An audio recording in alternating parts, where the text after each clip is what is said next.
Fermented beans. Ah. Magkano ang kilo nito? Secret. Secret. For Japan to, for export daw. Bango.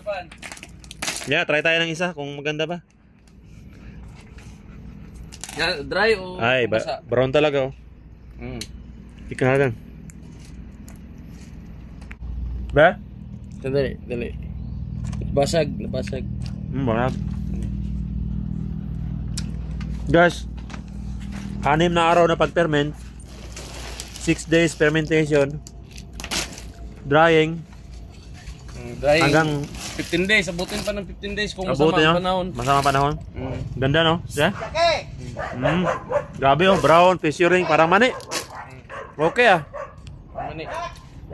Prince Constantino fermentation, order na kayo oh. Pwede LBC. Basa pa. Basa pa. Basa pa yan. Basa pa. Ganda no? Parang may honey oh. Ah, ayan. Ito may honey. Parang may honey. Parang may honey. Grabe yung fermentation mo. Prince Constantino. Fissuring. May fissuring pero magiging brown pa rin yan. 2 days pa lang dyan sa dryer.